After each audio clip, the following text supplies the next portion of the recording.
Ladies and gentlemen, the Houston Astros just threw a no-hitter against the Philadelphia Phillies in Game 4 of the 2022 World Series. The second no-hitter in World Series history, and it's only fitting that this no-hitter happens the day after Lance McCullers Jr. gives up 5 home runs to the Philadelphia Phillies in Game 3 of the 2022 World Series, setting a single-game record for most home runs given up in the World Series by a single pitcher. In my eyes, the Astros just tilted the series back in the favor of them. The Astros all series long have shown that the Philadelphia Phillies cannot hit the Houston Astros bullpen. If it isn't for two guys, Justin Verlander, who has a blow-up in Game 1 and gives up 5 runs, and in Game 3, Lance McCullers Jr. tipping his pitches to the Philadelphia Phillies lineup, and shout out to the Phillies and Bryce Harper for noticing that and taking advantage of that. If you do not believe that LMJ was tipping his pitches last night, I'm sorry, but Pedro Martinez already showed everybody he was last night in the broadcast after the game. If it isn't for these two monumental blow-ups by both these pitchers, this series could have very well been a sweep for the Astros, or they would very well be up 3-1 in this series going into Game 5. But when I look at what the Phillies have done all postseason long, I've said to myself, it's just not sustainable with the way that they were playing. The way that they were playing at home with that crowd, 7 runs a game, is just not sustainable. And then they come into this series, they still Game 1 by coming back from 5-0 down against Justin Verlander.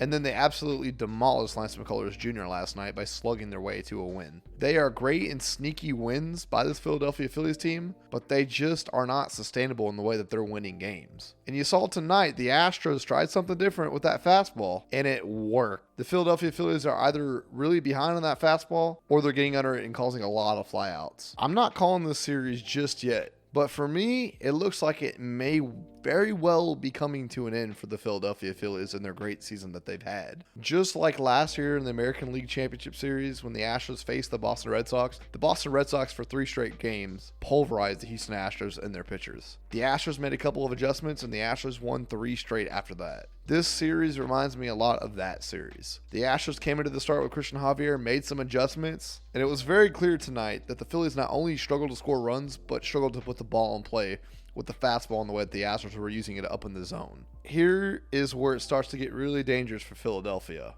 On the mound for them tomorrow is Noah Syndergaard, who the Astros have hit very well this year, and the rest of the day is going to be a bullpen day for them. Versus Justin Verlander, the AL Cy Young Award winner this year, who had that abominable blow up in Game 1. It gets scary here for the Phillies, and here's why. Justin Verlander, in that 4th inning of Game 1, started to lose his mechanics, and I think John Smoltz pointed this out during the broadcast and was talking about it, and it was a very good observation by John Smoltz. You could really see in that 4th inning of Game 1, his mechanics start to break down a little bit.